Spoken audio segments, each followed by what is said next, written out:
epiglottis, which is situated like an open lid. Okay, now this epiglottis, since it is actually situated like an open lid, accounts for the anterior obliquity of the anterior wall, and that is why this is longer than the posterior wall. Now this cavity of the larynx is actually guarded by the inlet of the larynx.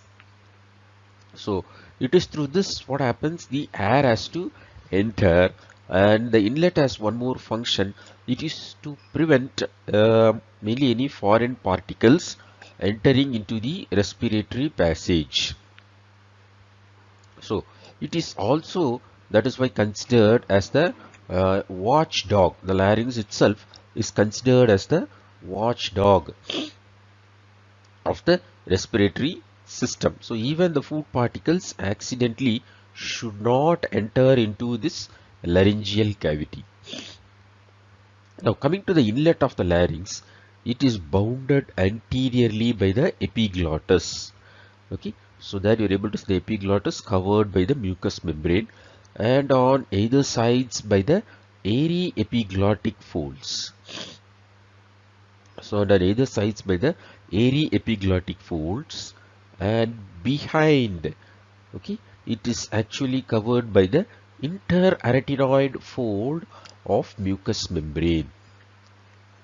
So it is the fold which is stretching between the two arytenoid cartilages, and that fold also contains one muscle, that is the transverse arytenoid muscle. Okay, so those are the boundaries of the cavity of the larynx.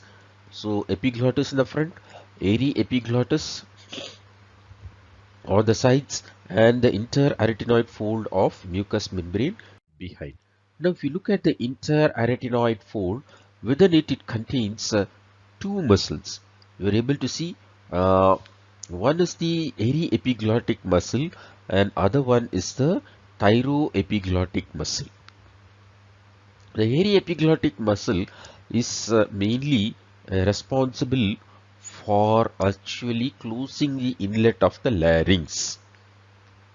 Okay, so during the elevation of the larynx, that is the whole larynx elevates and approximates towards the epiglottis. So it helps to actually bring the two aryepiglottic folds together. So that is why its prime action is mainly responsible for closing the inlet, and the aryepiglottis muscle itself is considered as the continuation, upper continuation of the oblique arytenoids. So that we will come to it in the while we discuss about the muscles of the larynx.